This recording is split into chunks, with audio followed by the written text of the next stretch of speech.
ওয়াংলাং বিয়ে করতে যাচ্ছে। বাপের এক ছেলে ওই ওয়াং। মা মারা গেছে আর 6 বছর। বাড়িতে বুড়ো বাপ আর বছর 20-21 বয়সের ওই ছেলে। একদিকে সংসারের কাজ, রান্না করা, কেশো রোগী বুড়োটাকে নাওয়ানো, খাওয়ানো, ঘুম পাড়ানো। অন্যদিকে ক্ষেতের মেহনত, লাঙল ঠেলা, নিড়ানো, কোপানো, বীজ বোনা, ফসল কেটে তোলা, সব ওয়াং একা হাতে করে। তাগড়া জোয়ান, খাটতেও পারে অসাধারণ। খাটুনির পুরস্কারও সে পায়। গাঁয়ের মাঝে তার খামারেই ফলন হয় সবচেয়ে ভালো। খেয়ে পড়েও বাপ বেটার ফি বছরই বেশ 2 পয়সা জমে। হাতে কিছু জমেছে বলেই বিয়ে করতে সাহস করেছে ওয়াং। কিন্তু তাই বলে কষ্টের পয়সা দরাজ হাতে উড়িয়ে দেওয়ার মতলব তার নয়। গেরস্ত ঘরের মেয়ে আনতে হলে যৌতুক লাগত। ওদিক দিয়েও সে বাপকে যেতে দেয়নি। ঘরে আনতে যাচ্ছে হোয়াং জমিদারদের একটা বাঁদিকে। জমিদারদের ওটা রীতি। খুব ছোট ছোট মেয়ে কিনে এনে সংসারে রাখা হয়। 18-20 বছর বয়স পর্যন্ত তারা দাসীবৃত্তি করে। তারপর কোনো গরিব মেহনতি মানুষের সঙ্গে বিয়ে দিয়ে বিদায় করে দেওয়া হয়। যারা ও বাড়ি থেকে কনে সংগ্রহ করতে চায় তাদের গিয়ে দেখা করতে হয় জমিদার গিন্নির সঙ্গে। গিন্নি কনে বাছাই করে দেন দাসীদের ভেতর থেকে। ওয়াংয়ের জন্য এইভাবে কনে বাছাই হয়ে আছে জমিদার বাড়িতে। সেই কনেকে সে আনতে যাচ্ছে আজ। গাঁ থেকে শহর বেশ খানিকটা পথ। পথের দুধারে চষা ক্ষেত, শহরের সিংহ দরজা পর্যন্ত। শহরেও অনেকটা ভিতরে ঢুকে তবে জমিদার বাড়ি পাওয়া যায়। ক্ষেতের আল ধরে ধরে ওয়াং চলেছে খুব ভোরবেলাতেই। বাপকে এক বাটি জইয়ের আটার মার খাইয়ে এসেছে। আর খাওয়া হবে সেই রাতের বেলায়।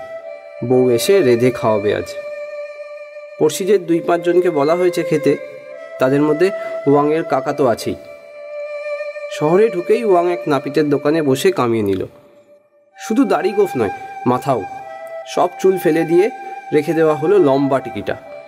সেটা বেনির আকারে ঝুলছে ঘাড়ের নিচ পর্যন্ত। নাপিত সেটাও কেটে নির্মূল করে দিতে চেয়েছিল। আজকাল নাকি টিকি না রাখাই রেওয়াজ হয়ে দাঁড়িয়েছে ভদ্র সমাজে।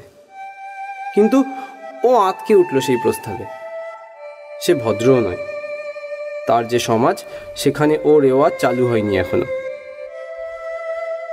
বিশেষত তার বাবা ওয়াংকে টিকিহীন দেখলে অনর্থ বাধা বেড়ে গে। কামাবার একটু পরে চা খেল। রোজ যে সে চা খায় এমন নয়। অত বাবুগিরির পয়সা কোথায়? তবে আজ একটা বিশেষ দিন, 2 পয়সা বাড়তি খরচ করারই দিন। সুতরাং চা খেলো সে। তারপর করলো বাজার। শুয়োরের মাংস, সয়াবিন, শুটকি মাছ, এমনই সব। বাঁধাকপি তার খেতেই আছে। সদাভর্তি ঝুড়িটা কাঁধে নিয়েই তাকে এখন জমিদার বাড়ি যেতে হবে। রেখে যাবে কোথায়? ফেরার পথে বাজারটা করলে এ ঝকমারিতে পড়তে হতো না। সে কথা যে সে ভাবেনি তা নয়, ভেবেছিল। কিন্তু ফেরার সময় বউ থাকবে সঙ্গে। তাকে নিয়ে বাজার করতে যাওয়াটা কেমন যেন হয়।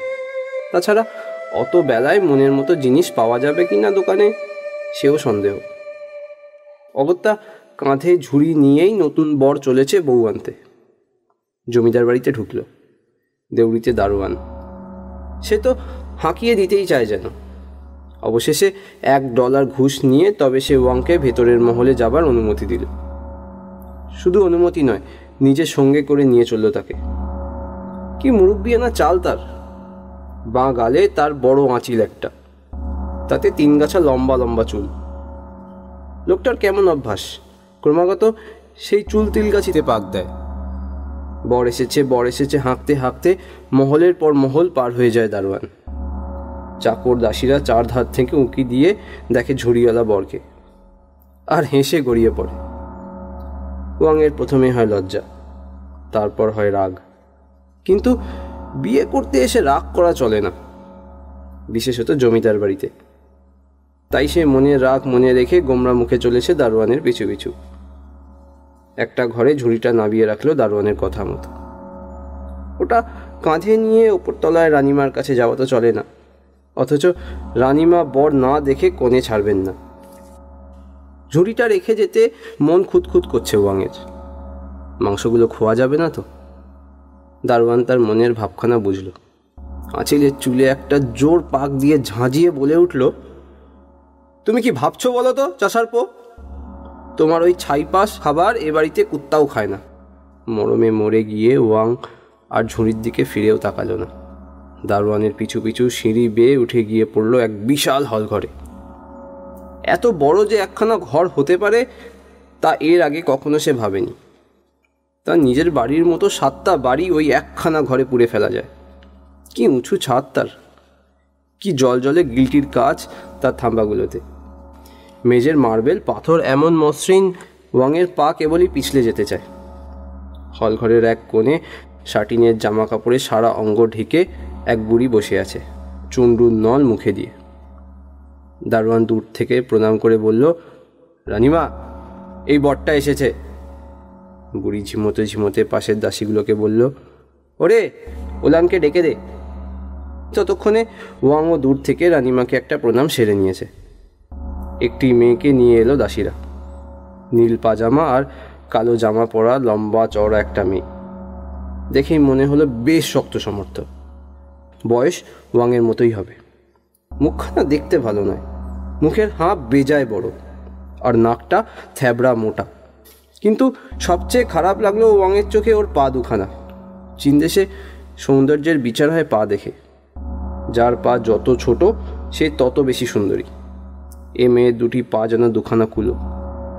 রানী ততক্ষণে ওয়াংকে উদ্দেশ্য করে ক্ষীণ স্বরে বলতে শুরু করেছেন, ওলান এ বাড়িতে এসেছে 10 বছর বয়সের সময়। কাজকর্মে ওর জুড়ি নেই, আর মুখে নেই একটিও কথা। ও তোমার ঘর সংসার বেশ গুছিয়েই করতে পারবে। এইবার যাও, ছেলে হলে দেখিয়ে যেও। বলতে বলতে চন্ডুর নল মুখে নিয়ে পেছনে হেলান দিলেন রানী। চক্ষু দুটি আপনা থেকেই বুঝে এলো। ওয়াং হল থেকে বেরিয়ে এলো, সঙ্গে ওলান, তার কাঁধে একটা টিনের বাক্স। নিচের ঘরে এসে ওয়াং স্বস্তির নিঃশ্বাস ফেলল। তার ঝুড়ির মাংসখানা কুত্তায়ও খায়নি। ওলানের বাক্সটা নিজের কাঁধে নিয়ে ওকে ইশারা করলো ঝুড়িটা তুলে নিতে। তারপর জিজ্ঞাসা করলো, খিড়কির দরজা থাকে তো সেই দিকেই চলো, 1000 লোক হাঁ করে দেখবে, বিশ্রী লাগবে ভারী। ওলান তাই করল। একখানা উঠান পার হয়ে গেল, যেটা আবর্জনা আর আগাছায় ভর্তি। তার পেছনে একটা ছোট্ট লোহার গেট। ওলান গেট খুলে দিল। প্রথমে বেরোলো ওয়াং, তারপর ওলান। গেট আবার বন্ধ করে ওলান চলল স্বামীর ঘরে। রাস্তার পাশে এক দোকান থেকে ধূপকাঠি কিনে নিল ওয়াং। শহরের সিং দরজা দিয়ে বেরিয়ে ক্ষেতের আল ধরে ধরে এসে পড়ল ওয়াং নিজের ক্ষেতে। এর ভেতর এক জায়গায় একটি ছোট্ট মন্দির, মাথা সমান উঁচু, ইটের দেয়াল, টালির ছাদ। এর ভেতর আছেন ক্ষেত্রপাল দেবতা আর তার বউ। মাটি দিয়ে গড়া মূর্তি এদের। এই ক্ষেতেরই মাটি দিয়ে ওয়াংয়ের ঠাকুরদা এদের নিজের হাতে গড়েছিল। ওই মন্দিরও সেই ঠাকুরদার হাতে তৈরি। মাটির ওপর চিত্র বিচিত্র রং করা, তার উপর লাল কাগজের পোশাক। এই পোশাক বছর বছর বসন্তকালে পাল্টে দেওয়া হয়। এ যাবৎ ওয়াংয়ের বাবাই এ কাজ করছে।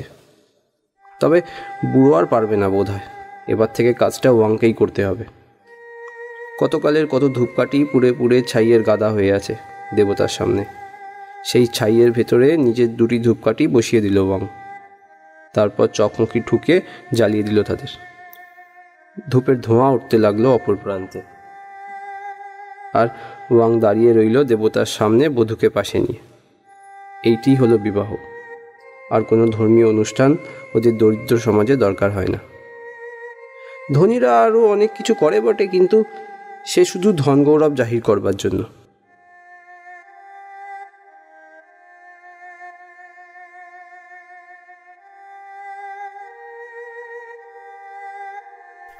ওয়াং যখন বউ নিয়ে বাড়ি ঢুকলো, তার বাপ দেয়ালে পিঠ দিয়ে রোদ পোয়াচ্ছে। বউকে দেখেও দেখল না, দেখলে নিজের মর্যাদা ক্ষুণ্ণ হয়। ছেলের দিকে তাকিয়ে বলল, ওই যে মেঘটা দেখছিস ওই কোণে, ওইটাতেই বৃষ্টি হবে, দেখে নিস। আজ নয়, 2-3 দিন পরে হবে।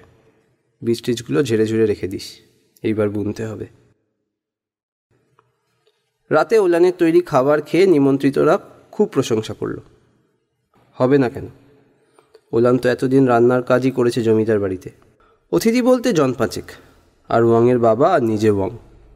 প্রতিবেশী চিং আছে, আর আছে ওয়াংয়ের কাকা।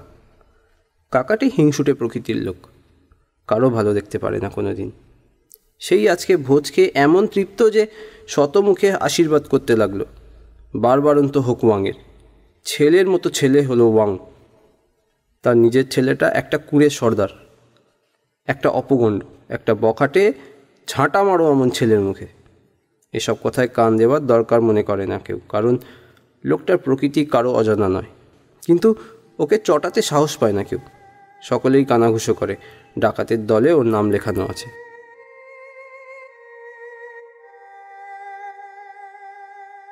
দিন, মাস, বছর কেটে যায় বেশ ভালোভাবেই। ক্ষেত খামারের কাজে আগে একা খাটত ওয়াং। এখন দোসর জুটেছে ওলান। ছোট সংসারটুকুতে কাজ বা আর কতই। সাত তাড়াতাড়ি সব কাজ সেরে ওলান কোদাল হাতে স্বামীর পাশে এসে দাঁড়ায়। সারাদিন সমানে খাটে তার সঙ্গে। আগে আগে ওয়াং লাঙল চালিয়ে যায়, পেছনে আসছে ওলান ঠেলা ভাঙতে ভাঙতে। ঝপাঝপ ধান কেটে চলে যায় ওয়াং, পেছনে বসে আটি বাজছে ওলান। দিনের শেষে দুজনে একসাথে বোঝা বইছে ক্ষেত থেকে বাড়ি পর্যন্ত। দিন যায়, বছর যায়, ছোট ছোট শিশুতে ঘর ভরে যায় ওয়াংয়ের। পরপর দুটি ছেলে হয়েছে ওদের। একটি শোয় তার ঠাকুরদার ঘরে। মেটে বাড়িতে তিনখানি মাত্র ঘর, ক্ষেতের মাটি দিয়ে তৈরি, ক্ষেতের খড় দিয়ে ছাওয়া। তিনখানা ঘরই ফসলে ঠাসা। ধান, গম, বিন, পেঁয়াজ, রসুন কি নেই। চালের বাখারি থেকে সারি সারি শিকে ঝুলছে। কোনোটাতে শুয়োরের শুকনো ঠ্যাং, কোনোটাতে ঘরের মুরগির শুকনো ধর।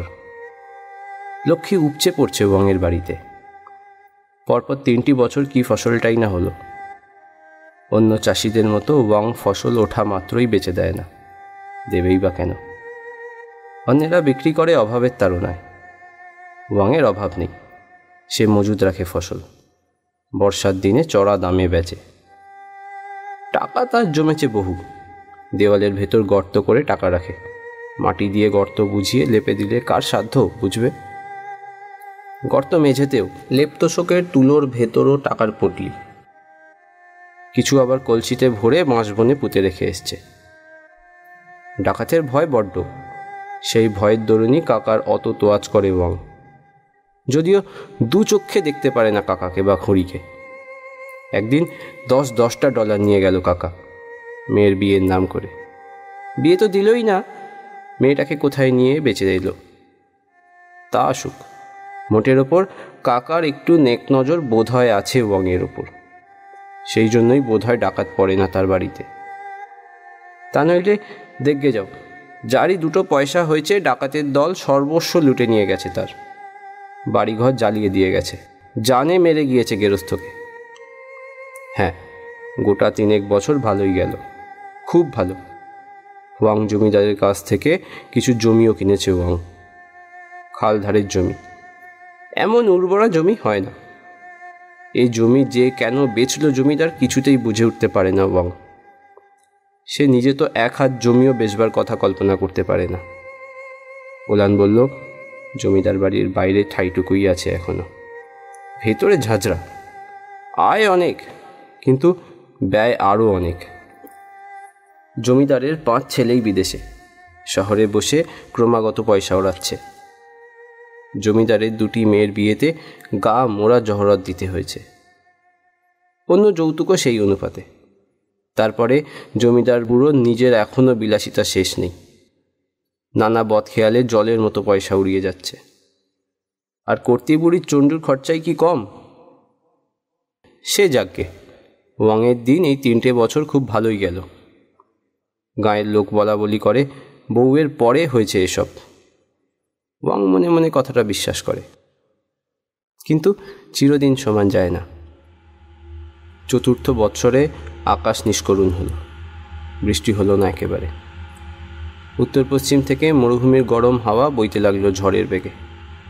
খাল, বিল, পুকুর শুকিয়ে গেল। ফেটে চৌচির হয়ে গেল চাষের জমি। বীজ বুনতেই পারল না কেউ। ওয়াং 2-4খানা খেতে জল ঢেলেছিল বাঁকে করে বয়ে বয়ে। সেখানে বীজ ছড়াতেও পেরেছিল, চারাও উঠেছিল বইকি। কিন্তু তারপর খাল বিলে আর জল নেই। সমস্ত চারা হলদে হয়ে শুকিয়ে গেল। দেশে অকাল এলো, কারো ঘরে এক দানা খাবার নেই, ওয়াংয়েরও না। অন্য সবাই এর চাইতে কিছু পরে এলো তার অন্ন সংকট, কিন্তু এলো ঠিকই। তখন মনে হয় ফসল না বেচে যদি গোলাজুতো করে রাখা যেত গত বছর, কিন্তু তারপরই বোঝে তা করলেই সেই গোলার ধান ভোগে লাগতো না, যারা খেতে পারছে না তারা কেড়ে নিয়ে যেত। উপোস শুরু হয়েছে, প্রথমে একবেলা, তারপর দুবেলায়। বুড়োকে আর শিশু দুটোকে একবেলা যা হোক কিছু দিতেই হয়। ওয়াং আর ওলান একধার থেকে উপোস চালিয়ে যায় 3 দিন 4 দিন। ওয়াংয়ের গায়ে অসুরের বল ছিল, আছে 2 পা হাঁটতে হলে ধুঁকতে থাকে। তবু সে হাঁটে বই কি, মাঝে মাঝেই শুকনো মাঠের ভেতরে এসে দাঁড়ায়, ক্ষেত্র দেবতার সম্মুখে এসে আগুন চোখে তাকিয়ে থাকে, যেন দেবতাকে ভস্ম করে ফেলতে চায়। বেটা, দেবতা কেবল পুজো নেবার জন্য আছে, এক বিন্দু জল দেবার মুরদ নেই। যতদূর নজর চলে চারিদিকে ওয়াংয়েরই জমি, কিন্তু এত জমি থাকা সত্ত্বেও ওয়াং না খেয়ে মরতে বসেছে। দেবতার ওপর ভক্তি সে রাখে কেমন করে? গাঁয়ের অনেকে জমি বেচে দিচ্ছে, শহর থেকে সুযোগ সন্ধানী ধনীরা এসে জলের দামে কিনে নিচ্ছে জমি। ওয়াংয়ের কাকা একদিন 3টে খদ্দের নিয়ে এলো ওয়াংয়ের কাছে। জমি বেচবে তো বেচতে পারো, এরা কিনবে, একর প্রতি 100 পেনি দাম। ওয়াং চেঁচিয়ে ওঠে, কি 100 পেনি? ওর দ্বিগুণ দামে যে কিনেছি আমি। এক খদ্দের বলে, তা তো কিনেছ, কিন্তু আকালের সময় কি সেই দামে কেনা বেচা হয় কখনো? ওলান এসে বলে, সেই দামে কিনতে চাইলেও আমরা জমি বেচব না, তোমরা যাও। তবে হ্যাঁ, আসবাবপত্র যা আছে যদি কেনো তো কিনতে পারো। ওরা তাতেও রাজি। শোবার খাট, টেবিল, বেঞ্চি, মায়ের রান্নার কড়াটা পর্যন্ত ওরা নিয়ে গেল, মাত্র $2 দিয়ে। রইল মাত্র 1খানা লাঙল আর 2খানা কোদাল। চাষের হাতিয়ার ওয়াং বেচবে না, কিন্তু বলদটা না, তাকে রাখতে পারেনি ওয়াং। বেচারা বলদ খেতে পায়নি অনেক দিন। কি খাবে? মাঠে ঘাস নেই, ঘরে বিচালি নেই। যতদিন গাছে পাতা ছিল তাই পেরে এনে ওকে খাইয়েছে ওয়াং, কিন্তু শেষে গাছের পাতাও ফুরিয়ে গেল। না খেয়ে মরতে যাচ্ছিল বলদটা। ওলান বলল, বলদটা মরবেই যখন। ওয়াং আঁতকে ওঠে, বলে, কি বলতে চাইছো?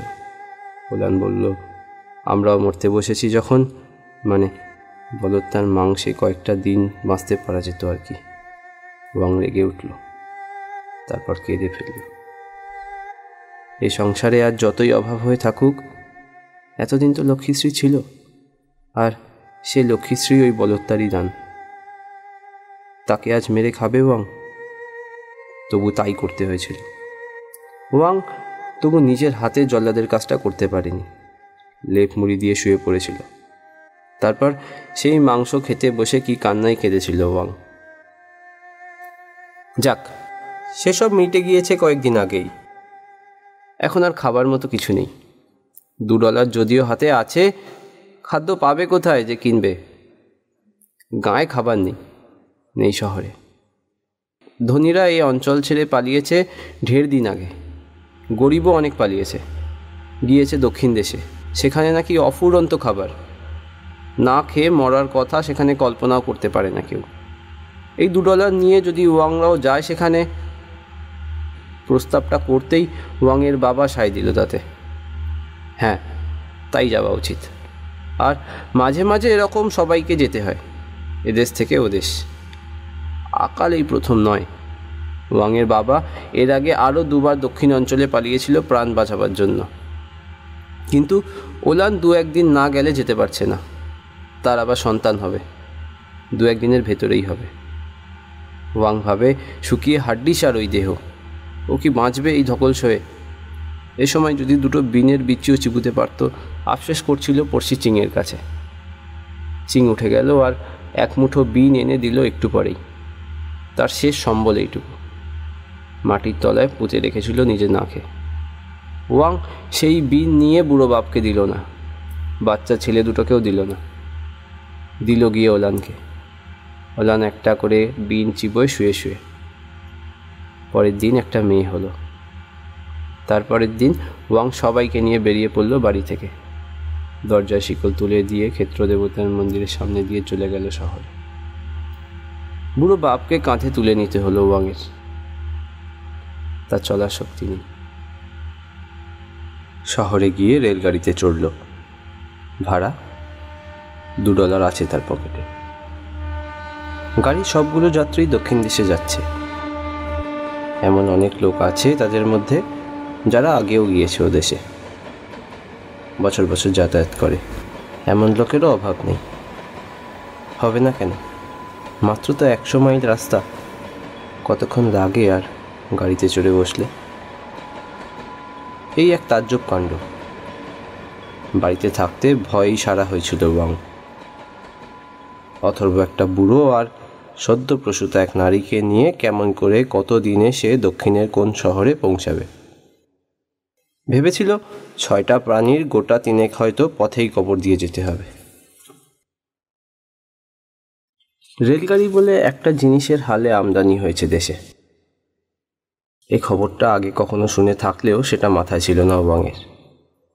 বাড়ি ছেড়ে শহরে আসতে তখন অন্য 10 জনের দেখা দেখি সেও গাড়িতে চড়ে বসল। দক্ষিণ দেশ সম্বন্ধে ওয়াকিবহল 2-1 জন অনর্গল বক্তৃতা দিচ্ছিল গাড়িতে। ওখানে পৌঁছে নতুন লোকদের কিভাবে চলা উচিত তারই উপদেশ। গিয়েই সর্বপ্রথম কাজ হলো একটা কুঁড়ে বেঁধে ফেলা। কি দিয়ে বাঁধবে? সোজা উপায় হলো কয়েকখানা চাটাই কিনে নেওয়া। সেই চাটাই ধনুকের মতো বাঁকিয়ে মাটির ওপর বসিয়ে দিলেই ঘর হয়ে গেল।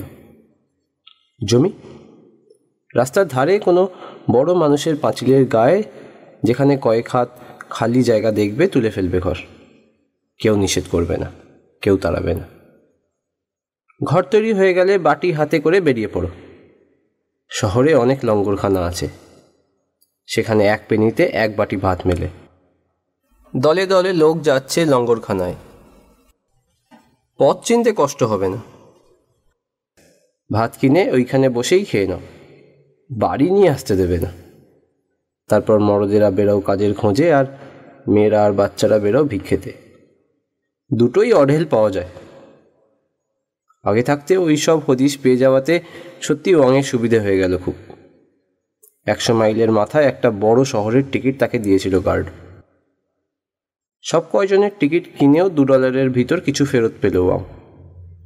কতকটা নিশ্চিন্তি। চাটাই কেনার আর 2-1 দিনের ভাত কেনার পয়সা তার এখন আছে। গন্তব্য শহরে নেমেই সে নিজের লোক কয়টিকে নিয়ে জায়গার খোঁজে বেরিয়ে পড়ল। খালি জায়গা পেলেই ঘর বাঁধা যাবে শোনা আছে তার। বেশ কিছু দূর গিয়ে সে দেখে রাস্তা থেকে একটু তফাতে বরাবর চলে গিয়েছে একটা লম্বা পাঁচিল, পেল্লায় উঁচু। ভিতরে কি আছে তার কোনো মতেই চোখে পড়ে না। সেই পাঁচিলের গায়ে গায়ে খোলা জায়গাটুকুতে চাটাইয়ের কুঁড়ে রয়েছে সারি সারি। তারই মতো উদ্বাস্তুরা মাথা গুজে আছে সেই কুঁড়েগুলিতে। আর এগুবার দরকার কি? এইখানেই ডেরা বাঁধা যাক।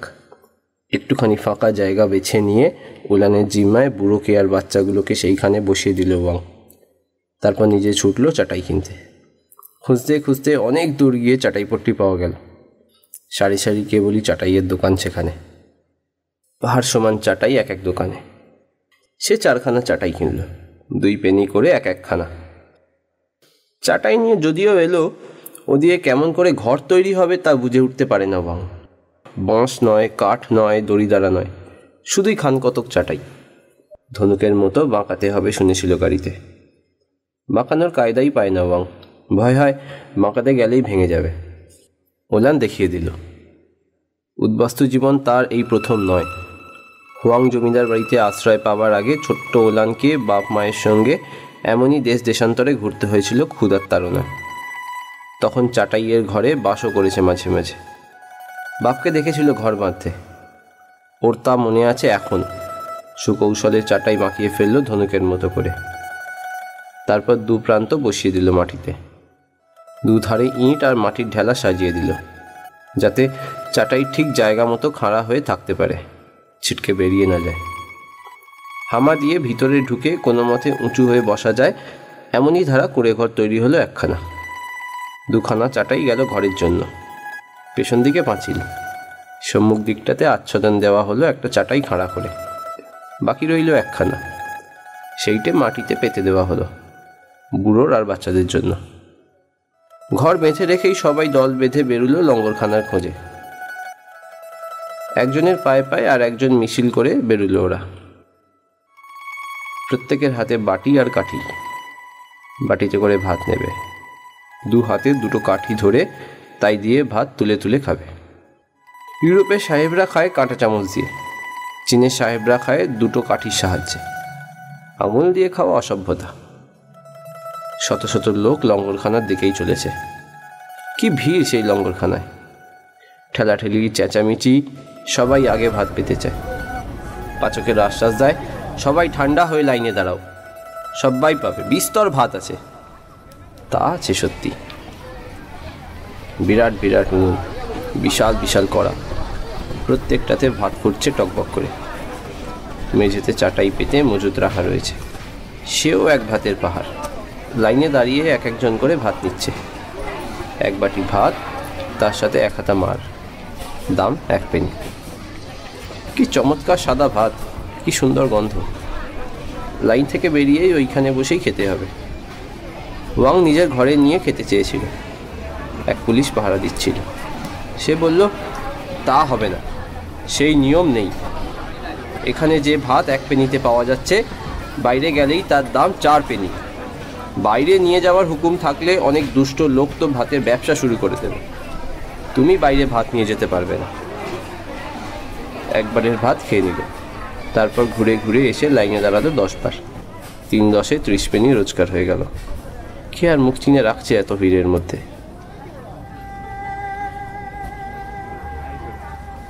আবার জীবনযাত্রা একটা শৃঙ্খলা এসে গেল। সকালে উঠেই লঙ্গরখানা। এক বাটি ভাত খেয়ে নিয়ে ওয়াং বেরিয়ে পড়ে রিক্সা টানতে, বাদ বাকি সবাই ভিক্ষে করতে। ফিরে আসে সবাই সন্ধ্যার পর। তারপর আবার লঙ্গরখানা, তারপর ঘুম।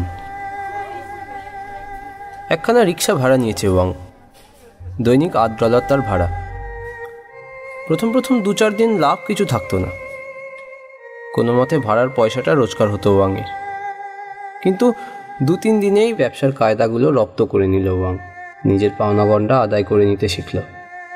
কোন লোকের সঙ্গে আগে দর কষাকষি করে নেওয়া দরকার, কোন লোকের সঙ্গে তা আদবেই করতে নেই, তা সে বুঝতে শিখল। বিদেশি সাদা চামড়ার সাহেব মেম হাত নেড়ে ইশারা করলেই সে এখন ছুটে গিয়ে রিক্সা নামিয়ে দিয়ে সেলাম করে। মজুরির কথাটি মুখেই আনে না। জানে যে এই খদ্দের আশাতীত পারিশ্রমিক দেবে। $1 কম কখনোই নয়।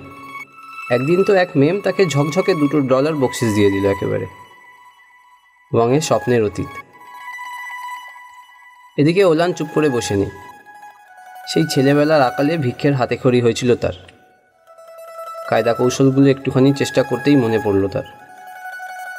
ছেলেদের সে শিখিয়ে পড়িয়ে ওস্তাদ করে নিল ক্রমে। তারা এখন রাস্তায় দাঁড়িয়ে চমৎকার ইনিয়ে বিনিয়ে কাঁদে। এই জমিদার বাবু, একটা পেনি দিয়ে যাও বাবু, বাচ্চা ছেলে কাল থেকে কিচ্ছু খায়নি বাবু, খিদে পেটটা জ্বলে যাচ্ছে বাবু, তোমার তো দয়া মায়া আছে, নিজের ছেলের কথা মনে করে একটা পেনি দিয়ে যাও বাবু, কত দিকে তো কত পয়সা যাচ্ছে বাবু, আমায় 2টি ভাতের দাম দিয়ে যাও বাবু। একদিনেই যে পাকা ভিক্ষুক হতে পারলো তারা, তা নয়। ছেলেরা তো মায়ের শিক্ষা মতো কাঁদুনি গাইতে গিয়ে প্রথম মাঝপথে হেসে ফেলত। তখন আড়ালে ডেকে এনে ওলান কি মারই দিত তাদের। মার খেয়ে খেয়ে তারা ভিক্ষে তো শিখলই, ছোট ছেলেটা আবার শিখল চুরি। ওয়াং যেদিন টের পেল চুরির কথাটা, সে আবার বেদম মারল ছোট ছেলেকে। ভিক্ষে করতে পারে না শুধু বুড়ো বাবাটা, সে এখন একেবারেই জবুথবু হয়ে পড়েছে। ওলান তাকে হাতে ধরে রাস্তার পাশে এক জায়গায় রোদ্দুরে বসিয়ে দিয়ে যায়। সে চুপ করে বসে থাকে সেইখানে, আর অতীত দিনের স্বপ্ন দেখে, কখনো জেগে কখনো ঘুমিয়ে। সন্ধ্যার আগে ওলান এসে দেখে বুড়োর সামনে কোনোদিন 2-1 পেনি পড়ে আছে, কোনোদিন কিচ্ছু না। যা হোক, দিন চলে মোটামুটি একরকম। ওয়াংয়ের মনটা ভেতরে ভেতরে গুমড়ে মরে, শুধু ভাবে তার বাড়ির কথা, তার সর্বপ্রসূ ক্ষেতগুলির কথা। দক্ষিণের আকাশ ঘন মেঘে আচ্ছন্ন হয়ে আসছে। এ মেঘ কি তার ক্ষেতেও বর্ষাবে না? যদি বর্ষায় সেখানে চাষ দেওয়ার মতো কেউ নেই আজ। কতগুলো আগাছা জন্মাবে শুধু। সে যদি আজ বাড়ি যেতে পারতো এই ভেবে সে গুমরায়। কিন্তু তারপরেই বাস্তবের জ্ঞান ফিরে আসে অভাগার। বাড়ি গেলেও সে এখন কিছুই করতে পারবে না। খালি ক্ষেত থাকলে কিছু হয় না, লাঙল গরুর দরকার, বীজ শস্য দরকার, কোদালি নিড়ানি মই টই কত কী যে চাই চাষের কাজে। কিচ্ছু নেই। একটা গরু কিনতেই $150 থেকে $200 লেগে যাবে। কোথায় তা? তবে কি তারা সারা জীবনই এই বিদেশে পড়ে থাকবে? সে রিকশাই টানতে থাকবে, আর তার স্ত্রী পুত্র রাস্তায় দাঁড়িয়ে ভিক্ষে চাইবে একটা করে পেনি লঙ্গরখানায় ভাত কেনার জন্য। হায় দেবতা, আমার সব নিলে একেবারে। এই বলে কোনো এক সময় অভাগা ওয়াং কপালে করাঘাত করছিল রাস্তায় বসে। ভাড়ার জন্য অপেক্ষা করছিল সে। বসেছিল রিকশার ছায়াতে। একটা লোক পাশ দিয়ে যাচ্ছিল। সে ফিরে তাকিয়ে দাঁড়িয়ে পড়ল। অদ্ভুত একরকম হাসি হেসে সে বলল, তোমার একারই নেয়নি দেবতা, নিয়েছে আমাদেরও, নিয়েছে দুনিয়ার 14 আনা মানুষের। তবে দেবে, আবার ফিরিয়ে দেবে। সেদিন আসছে। ওয়াং চিনল, এ তারই প্রতিবেশী। চাটাই কুড়ের বস্তিতে এ তার 2খানা কুড়ের পরেই থাকে। চোখ কান খোলা রাখো, বড়দের দিন ফুরিয়েছে, চোখ কান খোলা রাখো। আর কথা না বাড়িয়েই চলে গেল লোকটা। সত্যি চোখ কান খোলা রাখলো ওয়াং সেই থেকে। মাঝে মাঝে রাস্তায় এক একটা লোক দেখতে পায়, চট করে হাতে একখানা কাগজ গুজে দিয়ে পালিয়ে যায়। কাগজে কী সব যেন লেখা। ওয়াং আপোষ করে, সে লিখতে পড়তে শেখেনি। সে অন্য রিক্সাওয়ালাদের বলে, ভাই এতে কি লেখা আছে একটু পড়ে বলো তো। পড়তে কম লোকই পারে, তবু তারা অজ্ঞ নয় ওয়াংয়ের মতো। তারা বলে, বিপ্লব আসছে, সব সমান হয়ে যাবে, বড়দের পয়সার বখরা আমরাও পাব, সেই সব লেখা আছে ওতে। ওয়াং চমৎকৃত হয়। বড়দের পয়সার বখরা, তার তো পেলে বড় ভালোই হয়। ওয়াং তত বেশিও চায় না, একটা বলদ আর কিছু বিচ্ছস্যের দাম, তা পেলেই সে দেশে ফেরে। আগে শুধু ইস্তাহার বিলি হতো, এখন বক্তৃতা শোনা যায়। রিক্সা নিয়ে ছুটতে ছুটতে ওয়াং একদিন দেখতে পায় কোনো চৌমাথায় হয়তো একটা টবের ওপর দাঁড়িয়ে বেনি কাটা কোনো যুবক চেঁচিয়ে বলছে, ভাই সব জাগো, জাগবার দিন এসে গিয়েছে। যারা তোমায় আমায় চুষে খেয়েছে এতদিন, তাদের রক্ত আবার আমরা চুষব, তার দিন এসে গিয়েছে। চোখ কান খোলা রাখো ভাই সব। বক্তৃতা বেশি দূর এগোতে পারে না, হল্লা করে পুলিশ আসে। বক্তা সময় থাকতে পালাতে যদি না পারে তবে তাকে বেঁধে নিয়ে যায় কয়েদখানায় পড়বার জন্য। 1 বছর কেটে গিয়েছে। বর্ষা হয়েছিল, অন্তত এদিকে হয়েছিল। ওয়াং ভাবে তার উত্তর অঞ্চলেও হয়েছে। জমিগুলো বন্ধা পড়ে রইল। সে বেঁচে থাকতেও তার জমিতে চাষ পড়ল না। সে এখানে রিক্সা টানছে, তার স্ত্রী পুত্র ভিক্ষা করছে এই বিদেশের পথে পথে। হায়রে নিষ্ঠুর দেবতা, একদিন সে রিক্সা নিয়ে বসে আছে রাস্তায়, 1000 লোক চলে যাচ্ছে পাশ দিয়ে। হঠাৎ সব লোক ছুটতে লাগলো, এলোপাথারি দৌড়। সবাই গলি ঘুঁজিতে ঢুকতে যায়। কোনো অচেনা বাড়ির দরজা খোলা দেখতে পেলে জিজ্ঞাসাবাদ না করেই ঢুকে পড়ে তার ভিতর। ওয়াং ভয় পেয়ে উঠে দাঁড়িয়ে প্রত্যেকে জিজ্ঞাসা করে, ও ভাই কি হলো, ছুটছো কেন? অনেকে উত্তর দেয় না, দৌড়ে পালায়। একজন শুধু ছুটতে ছুটতে বলল, পালাও পালাও, পল্টন আসছে, ধরে নিয়ে যাবে, বাঁচতে চাও তো পালাও। পল্টন? পল্টন তো লড়াই করে, এখানে লড়াই কোথায়? কিন্তু সবাই পালাচ্ছে যখন, তখন ভয়ের কারণ আছে নিশ্চয়ই। ওয়াং রিক্সাখানাকে একখানা গলির ভেতর ঠেলে দিয়ে তড়াক করে এক দোকানে ঢুকে পড়ল। দোকানি ঝাঁপ বন্ধ করেনি, কারণ সে নিজে বুড়ো, তাকে কেউ ধরবে না। সেই ইশারায় ওয়াংকে লুকোতে বলল একরাশ বস্তার পিছনে। তারপর শব্দ শোনা যেতে লাগলো, বুট পড়া পায়ের শব্দ।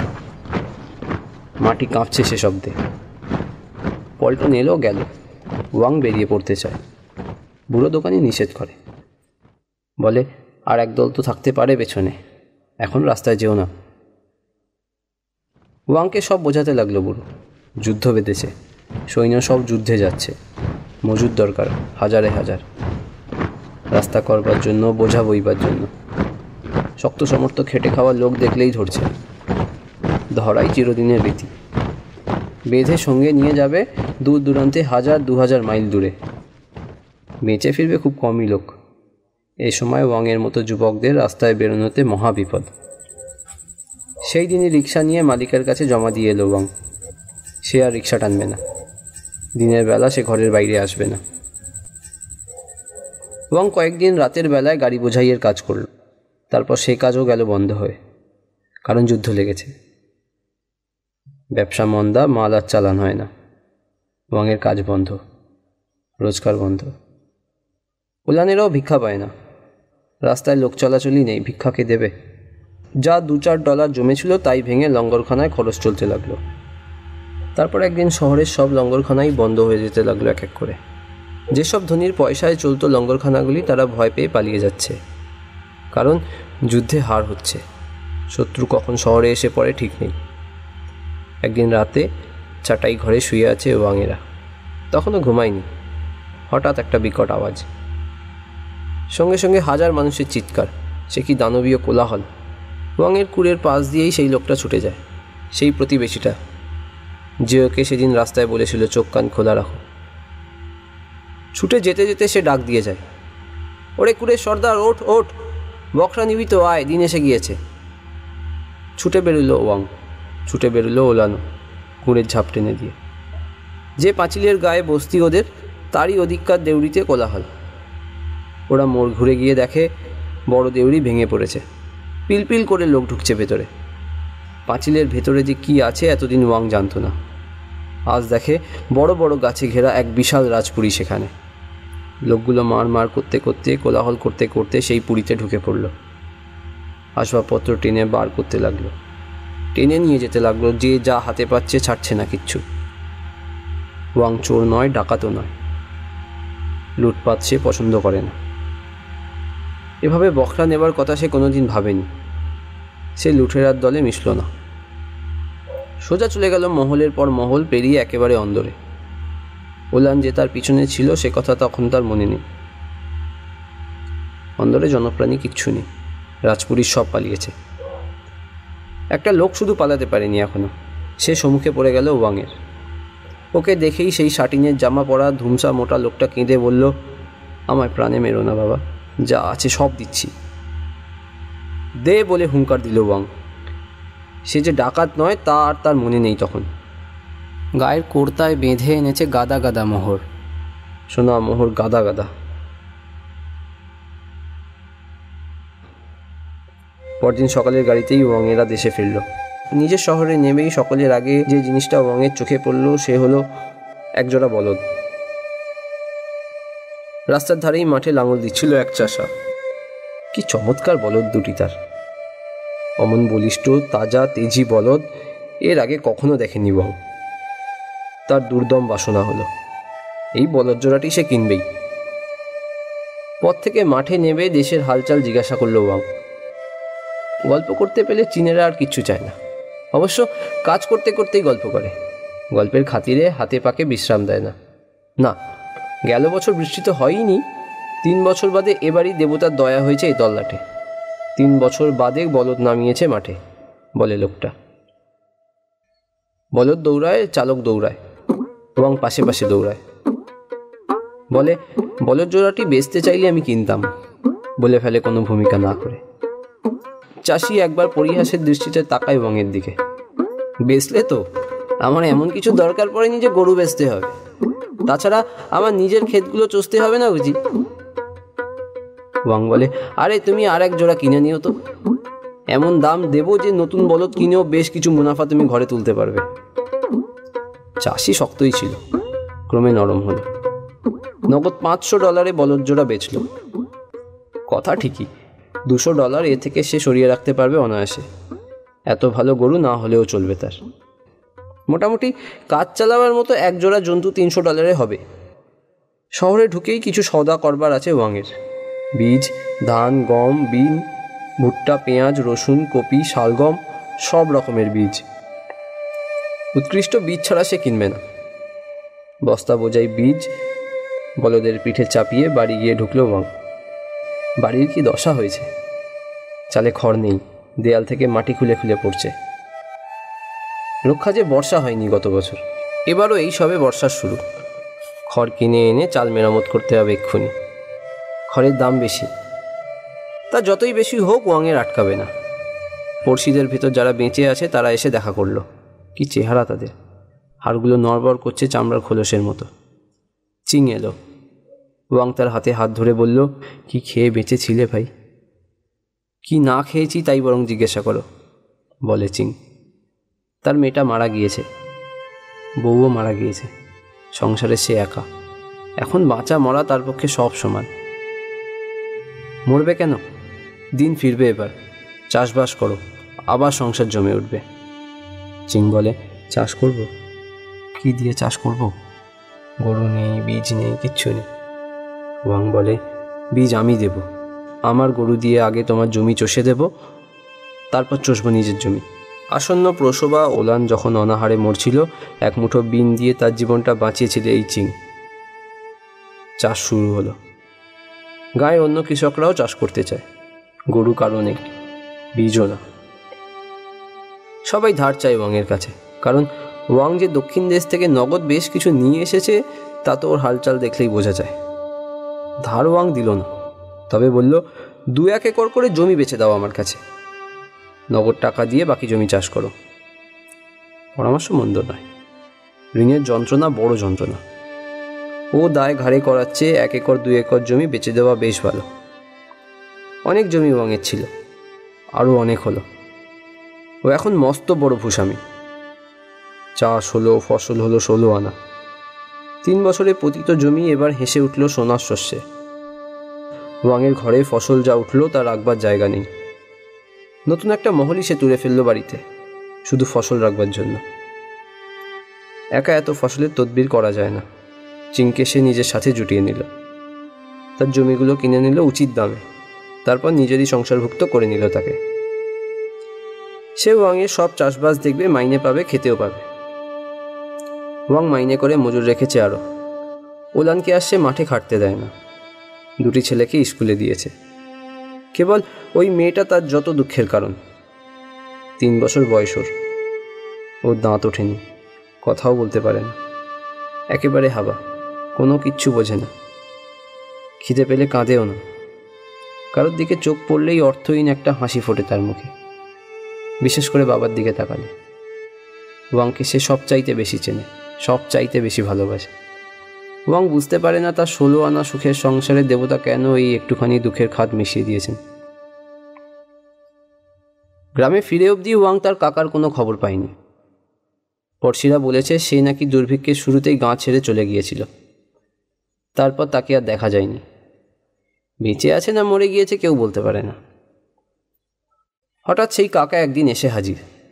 একা নয়, সঙ্গে তার স্ত্রী আছে আর পুত্ররত্ন। এদের নিজেদের বাড়িঘর ভেঙে চুরে গিয়েছে, জমি জমা এরা সব বেচে খেয়েছে অনেক দিন আগে। সুতরাং এরা এসে এখন ওয়াংয়ের বাড়িতে কায়েমিভাবেই উঠে বসল। ওয়াংয়ের এখন দেদার পয়সা, 3টে লোক বসে খাবে, তাতে তার গায়ে লাগবে না কিচ্ছু, কিন্তু অঙ্গ জ্বলে যায় এদের ব্যবহারে। দাবির আর জুলুমের অন্ত নেই এদের। এটা দাও ওটা দাও, না হলে চলবে না, এই তাদের মুখের বুলি। এক এক সময় ওয়াংয়ের ইচ্ছে হয় দূর করে দেয় ঘাড় ধরে, কিন্তু পারে না, কারণ কাকা ডাকাতের দলের লোক। আজকাল ওয়াংয়ের নাম রটে গিয়েছে বড়লোক বলে। কাকা যতদিন বাড়িতে আছে ততদিন কোনো ভয় নেই ওয়াংয়ের। ওকে তাড়ালে পরদিনই ডাকাত পড়ে তার সর্বস্ব লুটে নিয়ে যাবে, জানেও মেরে দিয়ে যেতে পারে। তার চেয়ে বরং কাকা থাকুক। তবে একটা ফন্দি বাতলে দিল ওর বড় ছেলে নাং। ছোকরার মাথা খুব সাফ, বলল, ওরা থাকুক, কিন্তু ওদের আফিংয়ে বুধ করে রাখো, যাতে কোনো উৎপাত না করতে পারে। তাই করল ওয়াং। প্রথম তামাকে আফিং মেখে সেই তামাক খেতে দিত, তারপর ধরিয়ে দিল চণ্ডু। এখন কাকার খুঁড়ি দুজনেই 24 ঘন্টা ঘুমিয়ে কাটায়, কোনো ঝামেলা নেই ওদের নিয়ে। কাকার ছেলেটা যুদ্ধে চলে গেল। সত্যি ওয়াংয়ের কাকার কল্যাণে এ বাড়িতে ডাকাতের উপদ্রব হয়নি কোনো দিন। ওয়াং ছাড়া কোন বড়লোকটা ডাকাতের হাত থেকে রক্ষা পেয়েছে দেশে? অমন যে ডাকসাইতে হোয়াং জমিদার, তাদের বাড়িতেও ডাকাতি হয়ে গেল অকালের সময়। টাকা পয়সা আসবাবপত্র কিচ্ছু রেখে গেল না ডাকাতেরা। লোকে বলে, সেই যে দারোয়ানটা, যার মুখে আঁচিলের উপর 3টে চুল, সে তো ছিলই।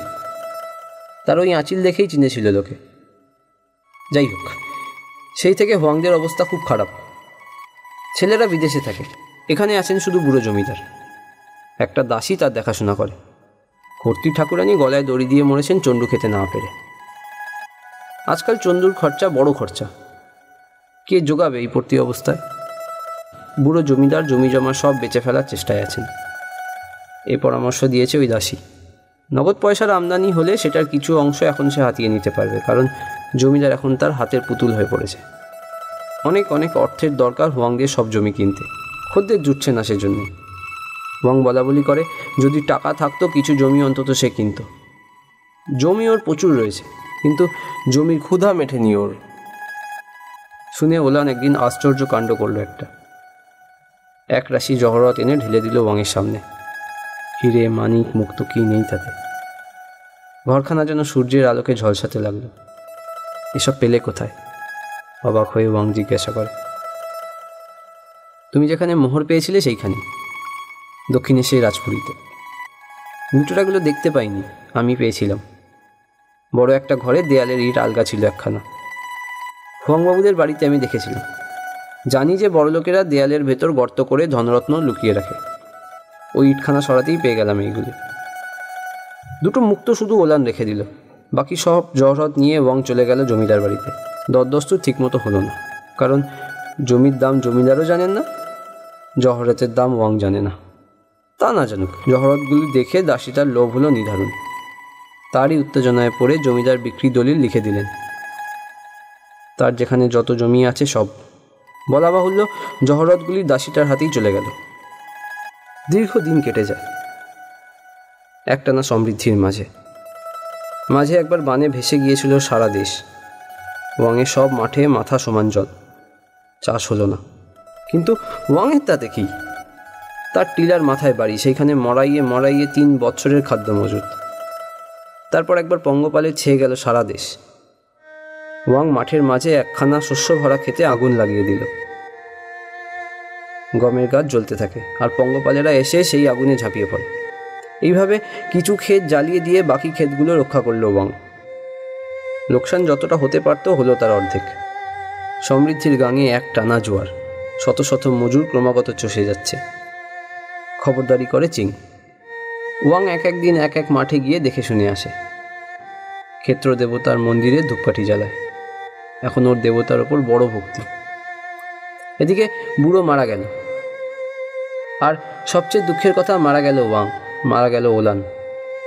এদিকে বুড়ো বাবা মারা গেল, আর সবচেয়ে দুঃখের কথা মারা গেল ওলান। মারা যাওয়ার কয়েকদিন আগে সে বড় ছেলেটার বিয়ে দিয়ে গিয়েছিল। অবশ্য বিয়ের কথাবার্তা ঠিক হয়েছিল অনেক আগে থেকেই। কাকা মারা গেল, চিং মারা গেল। সবাইকে মহা সমারোহের সঙ্গে কবর দিল ওয়াং। বড় জমিদারদের মতো এখন সে একটা পারিবারিক সমাধিক্ষেত্র তৈরি করে নিয়েছে। পাহাড়ের গায়ে পাঁচিল দিয়ে ঘেরা সে স্থান। শুধু ওয়াং পরিবারের লোক ছাড়া কারো সমাধি সেখানে হবে না। ওয়াং জমিদাররাও মারা গিয়েছেন, তার বাড়িটা বিক্রি হবে। সেই শতমহলা পুরী, যেখান থেকে একদিন ওয়াং এনেছিল ওলানকে একটা টিনের বাক্স সমেত। বড় ছেলে নাং এসে বাবাকে বলল, বাবা বাড়িটা আমরাই কেন কিনে নিই না? নিল ওয়াং বাড়িটা। অত বড় বাড়ির উচিত দাম তো ওখানে হতে পারে না। সস্তাতেই পাওয়া গেল। অবশ্য মেরামত করতে, নতুন আসবাবপত্র কিনে ওকে সাজাতে আরও হাজার হাজার ডলার ব্যয় হলো বইকি। তা ওয়াংয়ের অভাব নেই। সবাই উঠে এলো শহরে, জমিদার বাড়িতে বাস করতে। দেশের লোকের কাছে ওয়াংয়ের নাম এখন জমিদার বাবু। কিন্তু কি জানি কেন ওখানে বাস করতে শান্তি পায় না ওয়াং। ঘর ভরা নাতি নাতনি, তাদের সঙ্গে মন্দ লাগে না তা ঠিক, কিন্তু মনটা মাঝে মাঝে হু করে ওঠে তার সেই গায়ের বাড়ির জন্য, যেখানে দিগন্ত বিসারী মাঠের হাওয়া বইছে পাকা ফসলের গন্ধে মাতাল হয়ে। শেষ জীবনে ওয়াং এখন গ্রামের সেই মেটে বাড়িতেই বাস করতে চায়। বয়স হলো 65, দেহ হয়েছে জরাজীর্ণ। কয়দিন আর বাঁচবে? একটিমাত্র দাসী আর হাবা বোবা মেয়েটাকে সঙ্গে নিয়ে ওয়াং এসে সেই মেটে বাড়িতে উঠল আবার। থেকে থেকে মাঠের মাঝখানে গিয়ে দাঁড়ায়, থেকে থেকে কবরখানায় গিয়ে আপনার জনেদের কবরগুলি দেখে। এদেরই মাঝখানে নিজের কবরের জন্য একটা জায়গা সে বাছাই করে রেখেছে। একটা কফিন কিনে এনেছে বড় ছেলেকে দিয়ে। সে কফিন তার শোয়ার ঘরেই থাকে। মাঝে মাঝে ছেলেরা আসে তাকে দেখতে। তাকে দেখবার পর তারা মাঠ দেখতে যায়। ছোট ছেলে নাংওয়েন ধান চাল চালান দেওয়ার একটা ব্যবসা খুলেছে। জমি জমার চাইতে ব্যবসা বাণিজ্য সে বোঝে ভালো, জানে চাষের চাইতে ব্যবসা বাণিজ্যে লাভ অনেক বেশি। একদিন দু ছেলে বাপকে দেখে ঠেকে মাঠের দিকে চলে গিয়েছে। পেছনে পেছনে ওয়াংও গেল। ছেলেরা তাকে দেখেনি, নিজেদের আলোচনাতেই মশগুল ছিল তারা। পেছন থেকে নিকটে গিয়ে দাঁড়াতেই ওয়াং শুনতে পেল ছোট ছেলে বড়কে বলছে, এই জমিগুলো বেচে দিয়ে টাকাটা ব্যবসায় খাটানো যাক, অনেক বেশি লাভ দাদা, অনেক বেশি লাভ। বড় ছেলে সায় দিল, তা লাভ যখন বেচেই দেব। ওয়াংয়ের বুক চিরে একটা আর্তনাদ বেরোলো। কি কি বলছিস তোরা? জমি বেচবি? জমি বেচে দিবি? আমার কলিজার হাড়, ধমনীর রক্ত, মাটি মাকে বেচবি তোরা? জানিস না এই মাটির দৌলতেই আমার সব। বলতে বলতে থরথর করে কেঁপে বৃদ্ধ ওয়াং মাটিতে বসে পড়ল, দু হাতে মাটি চেপে ধরে। দু ছেলে তাড়াতাড়ি এসে ধরল তাকে। না বাবা, বেচবো কেন? তুমি ভুল শুনেছ, জমি কেন বেচবো? ওয়াং বসে আছে, তার মাথার ওপর দিয়ে দু ভাই ওর মুখের পানে চায়। দুজনেরই মুখে কুটিল চাপা হাসি।